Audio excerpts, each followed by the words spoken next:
Good morning सर्वांना, शुभ सकाळ। तर हा व्लॉग आहे रक्षाबंधनचा। खूप लेट झाला आहे व्लॉग शेअर करण्यासाठी, समजून घ्या। तर हा आहे घराच्या भोवतालचा परिसर। तुम्ही पाहू शकता सगळीकडे हिरवगार आहे। खूप छान वाटतं, सकाळ सकाळ असं दृश्य पाहायला छान वाटतं, डोळ्यांना एकदम प्रसन्न वाटतं। व्हिडिओ शूट केला होता, त्यामुळे म्हटलं उशिरा का होईना पण व्लॉग बनवावा, कारण आठवणी राहतात रक्षाबंधनच्या। तर हे आहे आमचं शेततळ, पूर्ण गच्च भरलेलं आहे पाण्याने। हा ब्लॉग तुम्हाला जर आवडला असेल तर नक्की आपल्या चॅनेलला सबस्क्राईब करा आणि एक लाईक करा।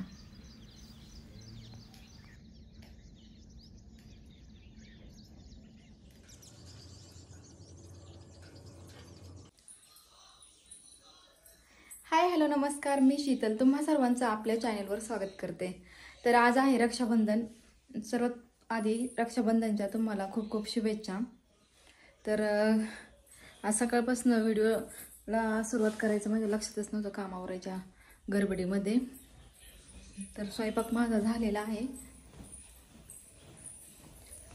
आता। तर इथे पाहू शकता मासवडी बनवली। इकडं तुझ्यासाठी, आत्यासाठी का? हा, कोणत्या आत्यासाठी मासवडी बनवली? कोणत्या आत्यासाठी? येशूची मम्मी। अजून अजून होय, किती आत्या आहे तुला? किती झाली बोट ती? 1 2 3 4 3 आत्या आहेत ना? मग कोण कोण येणार आहे आज? हा, कोण कोण येणार आहे सांग? दीदी मम्मी। हा, तू अभ्यास करतोय का सुट्टी असेल? नाही। मग काय करतोय? काय करतोय? टॉपिक आली। तर याच्यामध्ये बनवलेला आहे मासवडीचा रस्सा।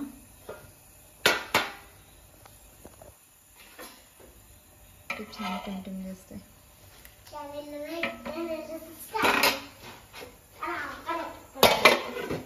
तर इकडे बनवल्यात मस्त अशा मासवड्या।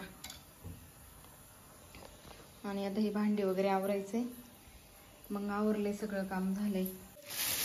तर हे अथर्वने त्याच्या आत्यांच्या मुलींसाठी द्यायला गिफ्ट आणलं होतं, कारण ह्यावेळेस त्याला पैसे द्यायचे नव्हते, तर काहीतरी असं शाळेसाठी उपयोगी पडेल असं त्याला गिफ्टमध्ये द्यायचं होतं। तर आता ह्या वड्या कट करून घेते। मी तर सगळ्यांची खूप आतुरतेने वाट पाहत होते, कारण मी तर माहेरी जाणार नव्हते। सण म्हटलं की वेगळाच उत्साह येतो, आणि त्यातल्या त्यात आपल्या घरी कोणी येणार असेल तर खूप छान वाटतं ना। काम करण्यासाठी वेगळीच एनर्जी मिळून जाते, आणि कामाचा कितीही लोड असला तर काही एक वाटत नाही, अगदी छान आणि प्रसन्न वाटतं। तर आता स्वयंपाक वगैरे सगळं झालेलं आहे, आता फक्त पाहुणे यायची वाट पाहतोय, कारण ताईन ते अजून आलेला नाही, आणि माझे पण भाऊ येणार आहेत, ते पण नाही आले अजून। तर आता भांडी वगैरे सगळी घासून घेतली, किचन पूर्ण क्लीन करून घेतलाय।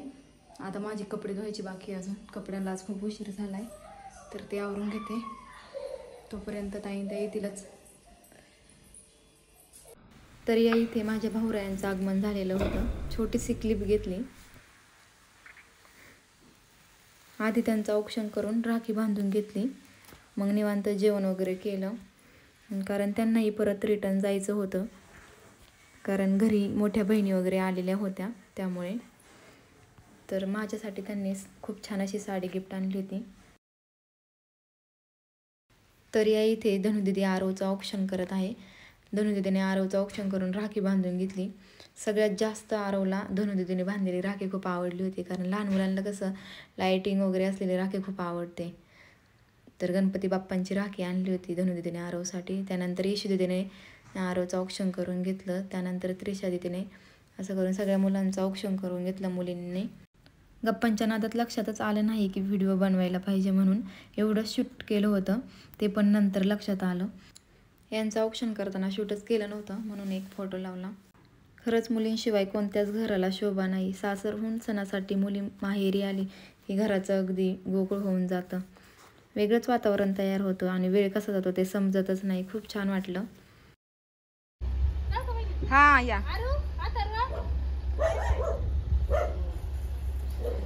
ताईन त्या पार निघताना माझ्या लक्षात आलं की आता व्हिडिओ बनवायला पाहिजे. त्यामुळे मी एक छोटीशी क्लिप घेतली. आता ताईन त्या निघालेल्या आहेत. आत्यांना मला आम्हा दोघींना पण वाटतं ताईंनी येताना खूप लवकर यावं आमच्या घरी आणि जाताना उशिरा जावा.